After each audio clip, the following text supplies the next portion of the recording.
कुंभ राशी, हात लावाल तिथे खजिनाच मिळणार. नमस्कार मित्रांनो, श्री स्वामी समर्थ. 28 फेब्रुवारीनंतर तुमच्या आयुष्यात असा बदल सुरू झाला आहे जो पुढची 45 दिवस तुमची ओळखच बदलू शकतो. तुमच्या स्वतःच्या मनावर, शरीरावर आणि व्यक्तिमत्वावर आता 2 प्रचंड शक्तिशाली ग्रह बसले आहेत. राहू आणि मंगळ युती तुम्हाला सामान्य ठेवणार नाही, तुम्हाला गेम चेंजर बनवणार आहे. पण सावधान, हा बदल योग्य वापरला तर राजा बनवेल आणि चुकीचा वापर केला तर मोठी चूक घडवेल. जर तुम्ही कुंभ राशींचे असाल तर लगेच कमेंटमध्ये लिहा, मी तयार आहे. शनिदेवावर श्रद्धा असेल तर जय शनिदेव कमेंट लिहायला विसरू नका आणि व्हिडिओ शेवटपर्यंत नक्की पहा, कारण शेवटी सांगणारे उपाय तुमचे नशीब बदलू शकते. नमस्कार, जय माता दी. कुंभ राशीबद्दल महत्त्वाची गोष्ट अशी आहे की 28 फेब्रुवारीपासून राहू आणि मंगळ हे दोन्ही ग्रह कुंभ राशींच्या पहिल्या घरात म्हणजेच प्रथम स्थानात एकत्र येत आहेत. आता पहिले घर म्हणजे काय, तर सोप्या भाषेत सांगायचे झाले तर पहिले घर म्हणजे तुम्ही स्वतः आहात. तुमची बुद्धी, तुमचे विचार, तुमची नियत आणि तुमचे वागणे, तुमचे मन, तुमचे शरीर आणि तुमचे सौंदर्य, हे सर्व म्हणजे प्रथम स्थान आहे. आणि याच पहिल्या घरात राहू आणि मंगळ एकत्र राहणार आहेत. हे कधीपर्यंत राहतील, तर हे एप्रिलपर्यंत एकत्र असतील. तर एप्रिलपर्यंत या दोघांच्या युतीचा तुमच्यावर काय प्रभाव पडेल हे आज आम्ही तुम्हाला सांगणार आहोत.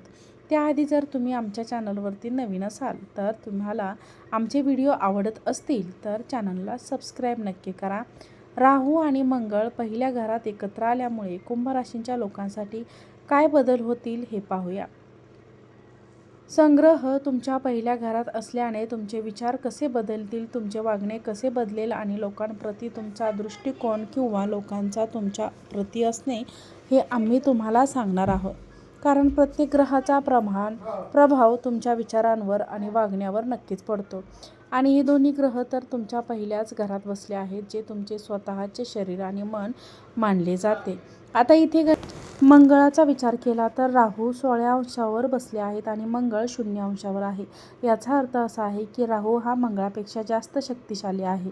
राहू आपला पूर्ण प्रभाव दाखवेल आणि तो मंगळाच्या माध्यमातून दाखवेल. म्हणजेच कुंडलीत ज्या ज्या घरांवर मंगळाचा प्रभाव पडेल तिथे राहू आपले नियंत्रण नक्कीच दाखवेल, कारण राहू मंगळापेक्षा प्रबळ आहे. विचार करा, मंगळ 0 अंशावर म्हणजे बाल अवस्थेत आहे, तर राहू 16 अंशावर म्हणजे युवा अवस्थेत आहे. त्यामुळे राहू जास्त पॉवरफुल आहे.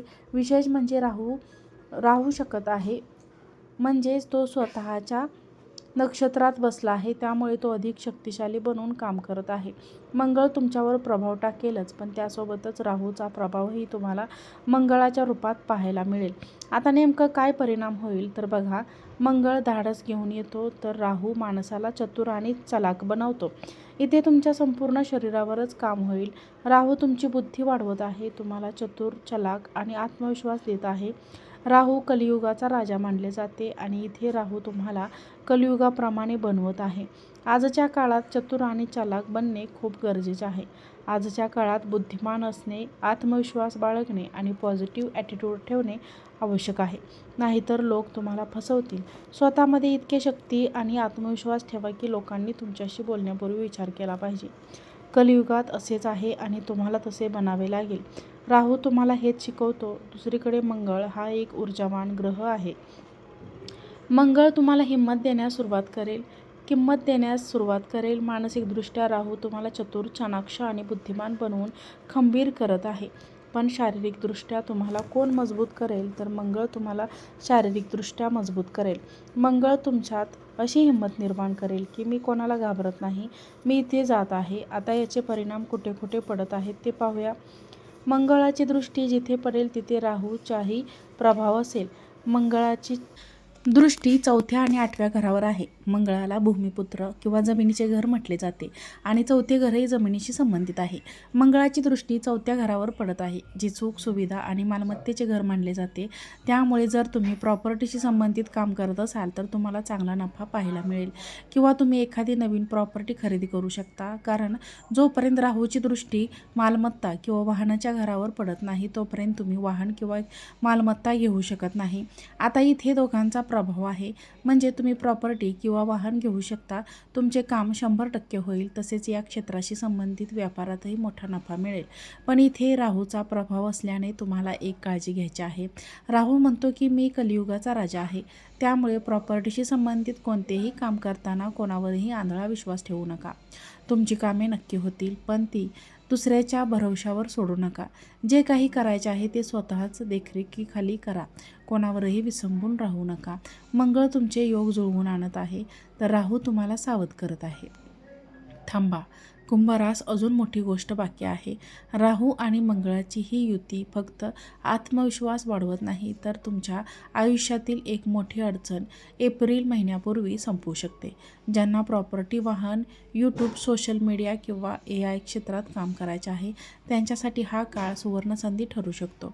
जर तुम्हाला वाटत असेल की हा काळ तुमच्यासाठी मोठा बदल घेऊन येणार आहे, तर आत्ताच व्हिडिओला लाईक करा आणि हाय बटनवर दाबा, कारण तुमचा एक लाईक तुमच्यासाठी आमच्यासाठी ऊर्जा आहे आणि हा व्हिडिओ जास्तीत जास्त कुंभराशीपर्यंत पोहोचला पाहिजे. आता 8व्या घराबद्दल बोलूया. 8वे घर हे तणाव, स्ट्रेस, मृत्यू किंवा मोक्षाचे आणि शोधण्याचे घर मानले जाते.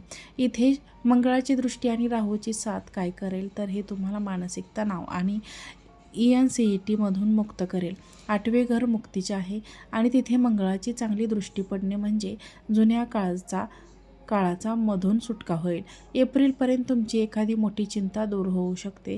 जे लोक रिसर्च किंवा शोधाशी संबंधित क्षेत्रात आहेत त्यांच्या कामात प्रगती होईल. तसेच राहू पहिल्या घरात असल्याने ज्याचे काम यूट्यूब, सोशल मीडिया, मार्केटिंग किंवा AIशी संबंधित आहे त्यांना खूप फायदा होईल. कलियुगात याच गोष्टींचे वर्चस्व आहे.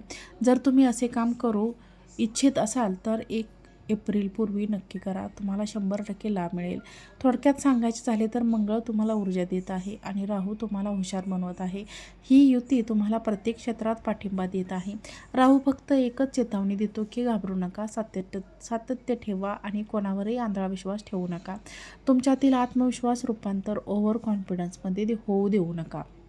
शेवटी कुंभराशी असल्याने तुमची शनीची 7.5 सुरू आहे आणि हा तिचा 3रा टप्पा आहे. 3रा टप्पा तुम्हाला जास्त त्रास देणार नाही, कारण पहिल्या 2 टप्प्यात तुम्ही खूप सोसले आहे. आता शनिदेव म्हणतील की तुमच्या कष्टाचे फळ देण्याची वेळ आता आली आहे. आता शनी अशा स्थितीत आहे जिथे तुम्हाला चांगले परिणाम देऊ शकतात. काही उपाय आपण पाहूयात. पहिल्या शनीची 7.5 सुरू असल्याने दररोज 108 वेळा शनीचा बीजमंत्र जप करा. दुसरा, चंदनाचा किंवा गुलाबाचा अत्तर वापरा. तिसरा उपाय, मंगळाला आणि 7.5साठी दररोज हनुमान चालीसा वाचा. चौथा उपाय, राहूसाठी संध्याकाळी कापूर आणि साजूक तुपाचा धूर करा. कुंभराशींच्या मित्रांनो, लक्षात ठेवा, राहू तुम्हाला चतुर बनवेल, मंगळ तुम्हाला निर्भय बनवेल आणि शनी तुमच्या कष्टाचे फळ देण्यासाठी तयार आहे. पण एकच गोष्ट लक्षात ठेवा, आत्मविश्वास ठेवा, सातत्य ठेवा आणि कोणावरही आंधळा विश्वास ठेवू नका. जर तुम्हाला वाटत असेल की हे भाकीत तुमच्या आयुष्याशी जुळत आहे, तर कमेंटमध्ये नक्की लिहा श्री स्वामी समर्थ. व्हिडिओ आवडला असेल तर व्हिडिओला लाईक करा. चॅनलवरती नवीन असाल तर चॅनलला सबस्क्राईब करा आणि हा व्हिडिओ जास्तीत जास्त लोकांना शेअर करा. आजचा व्हिडिओ पाहिल्याबद्दल तुम्हा सर्वांचे मनापासून धन्यवाद. श्री स्वामी समर्थ.